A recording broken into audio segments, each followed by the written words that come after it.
para que los compañeros no salgan afectados, únicamente reportar en dónde está trabajando, en cuál es su centro de trabajo, y con eso no va a haber afectación. ¿Qué va a suceder con los que no han hecho nada? Ni se han metido al reporte de la plataforma, ni han adjuntado ningún documento, no los conoce ni el director del centro de trabajo donde cobran, ni el supervisor, ni el jefe de sector, ni el nivel educativo los reconoce por ningún lado. Esos van a ser retenidos, como comentas, en pago en ventanilla, pero no va a estar disponible todo el tiempo para pago en ventanilla. Después de 3 quincenas va a haber un cese.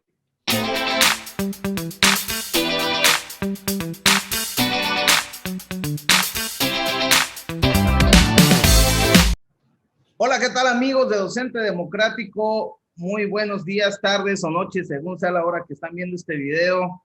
Pues hoy estamos más importantes, personas más importantes de nuestro estado, pues nada más y nada menos que lleva la rectoría de la educación pública de nuestra entidad. Él es licenciado en Derecho con maestría en Derecho Constitucional por la Universidad Latina de América, si estoy mal que me corrija. Antes director de personal en la Secretaría de Educación del Estado, así como subsecretario de Educación Básica. Hoy le agradezco mucho que haya tomado este espacio y este tiempo el licenciado Héctor Ayala Morales, secretario de Educación de nuestro Estado. Muchísimas gracias, secretario. Gracias, maestro Henry. También saludar a los compañeros maestros, maestras que nos ven, y también saludar a nuestros alumnos y a los padres y madres de familia que les pudiera interesar ver una plática del magisterio.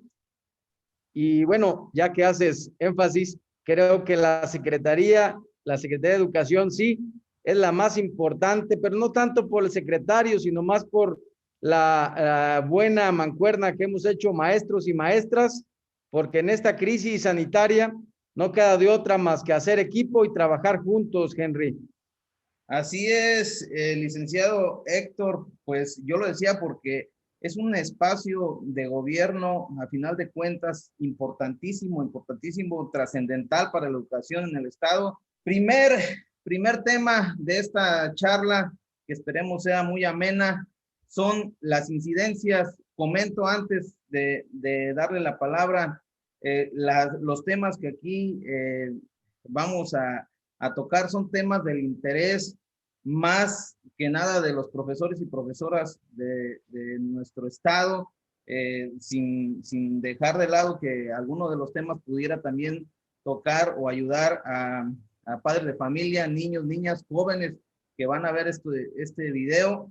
Pero los 4 temas del día de hoy son temas que pues han estado desde hace mucho tiempo tocando los maestros en las redes sociales, y que en lo personal, en la página que administramos, han llegado muchos mensajes con muchas dudas, y qué bueno que hoy esté con nosotros para poder despejarlas. Primer tema, las incidencias.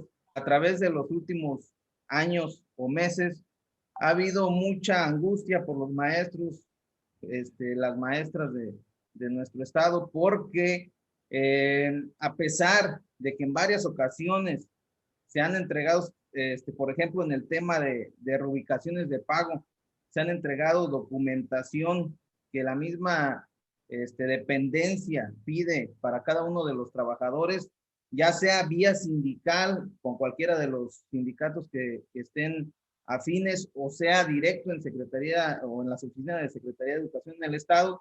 A pesar de que se han entregado en más de una ocasión todos los documentos para resolver esas incidencias de cada uno de los maestros, no digo que de todos, pero sí de muchos maestros, siguen las incidencias, y todavía como un plus, en noviembre del 2019, si no me equivoco, fue cuando se dio el censo famoso para la federalización de la nómina, en donde se tomó fotografía de los maestros, donde se tomó fotografía incluso de la credencial del lector, donde firmamos, porque yo estuve ahí también en ese proceso, y aún así las incidencias han seguido a través de estos últimos meses.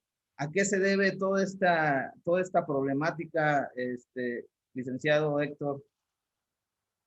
Maestro Henry, muy fácil. La explicación es sencilla, pero la solución no lo es tanto. La explicación viene desde el 2014, cuando se publica aquella ley del servicio profesional docente, que en ese entonces ya regulaba, ya centralizaba en la SEP los cambios de centros de trabajo, los nuevos ingresos, las promociones. Ya todos sabemos que en Michoacán esa ley primero no fue bienvenida, tampoco fue aceptada y tuvo muchos altibajos, muchos tropiezos, pero seguía siendo ley y seguía regulando los cambios de centros de trabajo, que es uno de los problemas de las incidencias de hoy en día.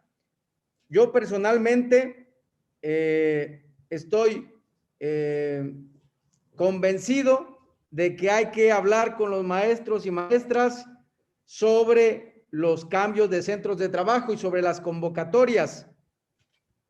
Una convocatoria marco que regule los cambios en todo el país no se aplica igual en Michoacán que en Chihuahua, que en Yucatán. Eso no se toma en cuenta ni en la ley anterior.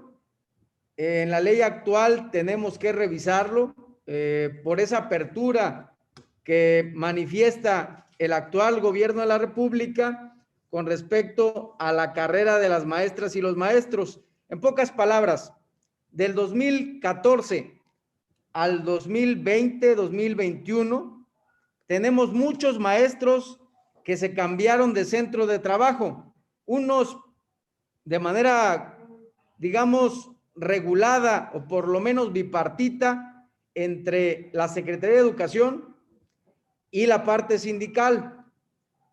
¿Para qué? Pues para que se tuviera un respeto a los derechos de antigüedad de nuestros compañeros maestros por nivel educativo, y había muchas situaciones, zona económica, nivel educativo de la plaza que ostentan, y bueno, ese tipo de circunstancias muchas veces no se tomaron en cuenta y tampoco se tomó en consideración que las convocatorias son nacionales y que nos regulan a nosotros, y que por lo que el gobierno del estado, la Secretaría de Educación, Henry, no puede hacer un cambio sin que lo valide la federación, sin que le dé el visto bueno a los cambios de centros de trabajo, a los cambios de nómina, para que el maestro se vaya junto con su plaza y su pago al centro de trabajo en donde corresponde, conforme a derecho.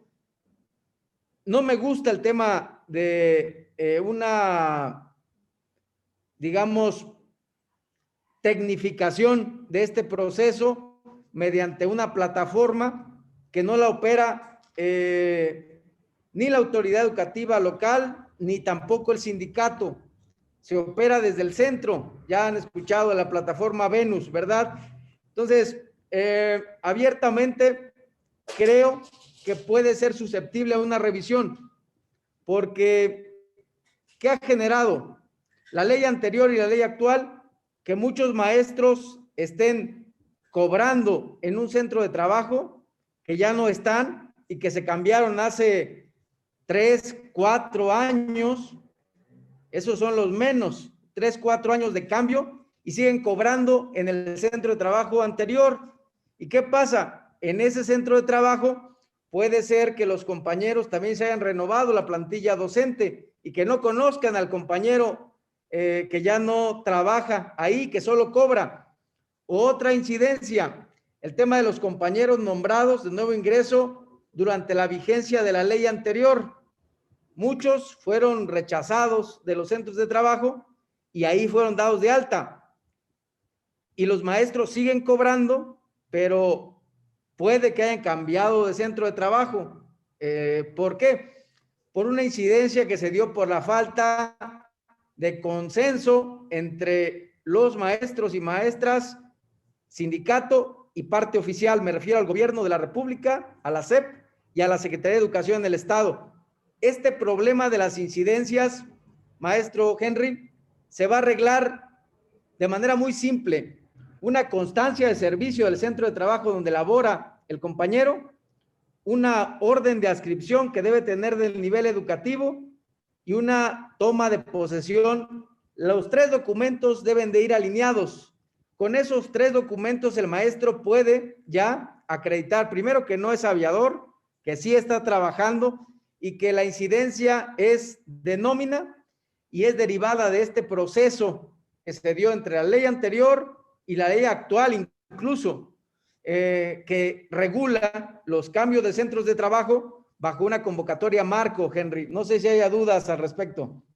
Está claro, es importante que los maestros y maestras sepan cuál es la razón, y incluso que a veces la información no fluye, y no fluye no porque no se quiera, sino porque en ocasiones se va tergiversando en el camino, y ya cuando llega, ya llega muy mutilada o incluso hasta cambiada, pero es importante que se diga cuáles son las principales razones del por qué hay maestros, como lo dijo bien usted, que tienen 3, 4 años, 5 años, que se cambiaron de zona, no nada más de centro de trabajo, incluso de zona, y que aún están cobrando. Hay maestros, yo conozco maestros que se tienen que trasladar hasta 2 horas, en el caso de los maestros que cobran aún por cheque, que tienen que trasladar hasta 2 horas cada quincena para ir a cobrar a su anterior zona, de la que ya tienen bastante tiempo que salieron. Entonces, eso representa no solo un problema para el maestro en lo particular, sino también un problema para toda. Yo me imagino que en la Secretaría de Educación en el Estado representa un problema hasta de información, ¿no? De cómo saber quién está en dónde, y en ese sentido tener un padrón, o no sé cómo llamarle, mucho más preciso, y se presta pues para lo que comentaba, para que haya maestros que cobran pero no trabajan en ningún centro de trabajo.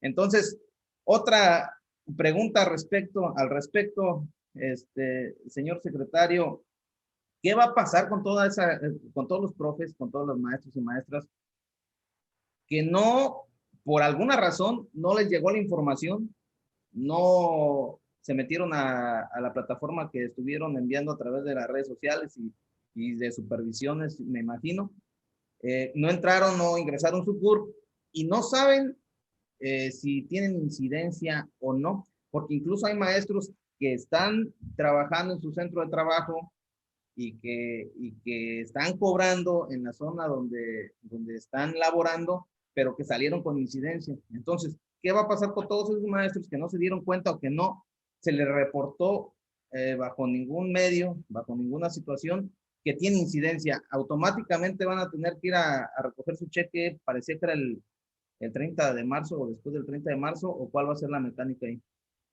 Henry, es muy importante lo que preguntas. Primero, porque de lo que se trata no es de afectar a ningún compañero que efectivamente esté trabajando, pero sí se trata de sanear al sistema. Es importantísimo que los compañeros, pues primero, estén en comunicación con su director de escuela, el director de escuela con el supervisor con el jefe de sector, el jefe de sector con el nivel educativo, e incluso con los directores de las unidades regionales, de las 11 unidades regionales. Toda esa estructura burocrática de director, supervisor, jefe de sector, nivel educativo, unidades regionales, funciona para agilizar el servicio y que no haya aviadores, tampoco. Gente que trabaja debe cobrar, y los que no trabajan pues no deben de cobrar. ¿Y qué tenemos que hacer para que los compañeros no salgan afectados? Únicamente reportar en dónde está trabajando, en cuál es su centro de trabajo, y con eso no va a haber afectación. ¿Qué va a suceder con los que no han hecho nada? Ni se han metido al reporte de la plataforma, ni han adjuntado ningún documento, no los conoce ni el director del centro de trabajo donde cobran, ni el supervisor, ni el jefe de sector, ni el nivel educativo los reconoce por ningún lado. Esos van a ser retenidos, como comentas, en pago en ventanilla, pero no va a estar disponible todo el tiempo para pago en ventanilla. Después de 3 quincenas va a haber un cese porque está ilocalizable, no existe el compañero, puede ser que esté en Estados Unidos o puede ser que esté en otro, digamos, en otra área geográfica y nunca vamos a saber qué pasa con él. Entonces tendrá que ser dado de baja después de 3 quincenas de su cheque retenido y que no aparece el compañero por ningún lado. Va en una lógica de que vivimos de la quincena y la necesitamos y aparte la debemos de devengar porque es injusto que tengamos compañeros, que es uno de los temas que tienes marcados, tengamos compañeros que no cobran su sueldo completo, que no les pagamos los bonos, en el caso de los compañeros estatales. Entonces es injusto que tengamos gente cobrando plazas transferidas o plazas federales y tengamos a maestros que pues están trabajando su plaza estatal y no la cobran completa. Y estos bribones, perdónenme la expresión, pero es alguien que no trabaja, estén cobrando y pues bien sacados de la pena. Tenemos que corregirlo y yo creo que es con el apoyo de los maestros, de los buenos maestros, que todos están de acuerdo en que deben de cobrar solamente los que trabajan para poder sanear nuestro sistema educativo, Henry.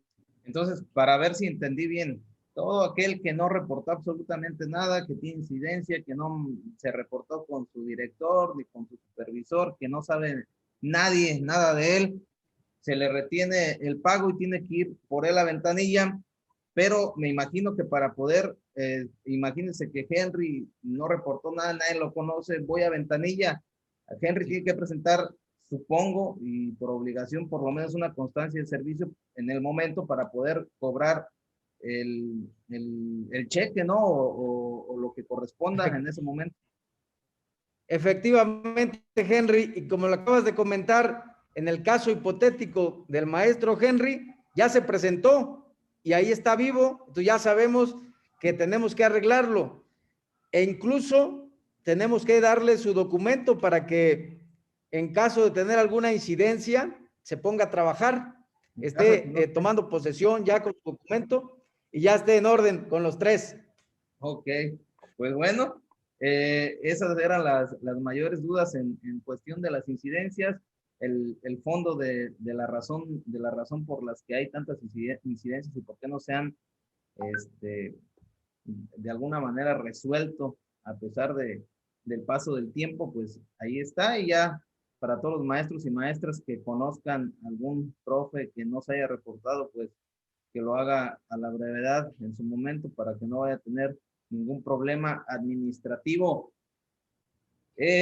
Algo que le quisiera decir para pasar al siguiente tema a los maestros y maestras sobre el tema de las incidencias, algún mensaje, algún dato, algo para pasar al siguiente tema.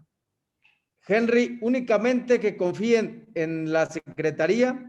Este proceso es extraordinario, es decir, es fuera de lo común, es un proceso para meter orden en el sector de que cobren donde trabajan y dejen de cobrar gente que no se aparece por ningún lado.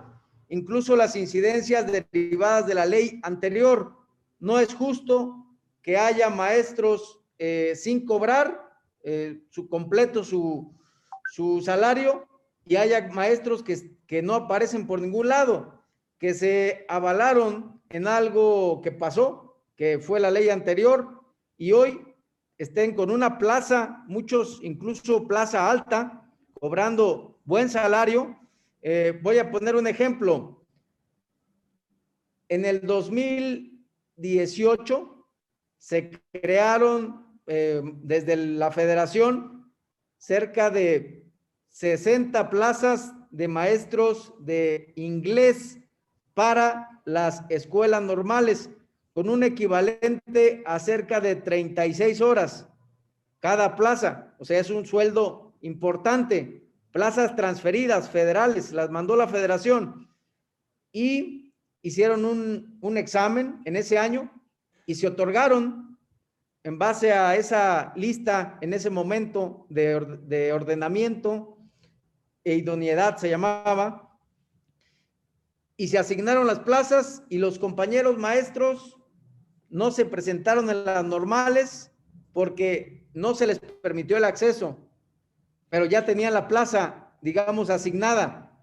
Tampoco los podemos dar de baja, pero son compañeros que ya tienen una plaza y una relación laboral, independientemente de su proceso de ingreso, ya la cobran. Entonces, yo pediría que a esos compañeros, pues entre todos los pongamos a trabajar y a trabajar en base a la función, a la plaza que ostentan. Ese es el sentido del diagnóstico únicamente, que la gente devengue su sueldo y que estén cobrando donde les corresponde en base a, digamos, a su derecho que tuvieron y que hoy vamos a regularizar el derecho de un cambio de centro de trabajo que obtuvieron por la vía legal.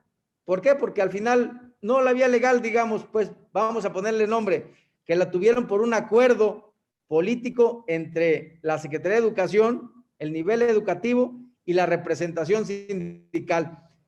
No es un tema sencillo, Henry, pero pido ahí el apoyo de los compañeros para que pues dejemos una secretaría, en el caso nuestro, lo más ordenada posible. Mi función es muy temporal, pero en el secretario de Educación hoy tienen un aliado, tienen a un compañero con responsabilidades diferentes, pero al final de cuentas comprometido con no violentar el derecho de nadie, ayudarlos para que tengan su plaza cobrándola en donde realmente les corresponde, Henry.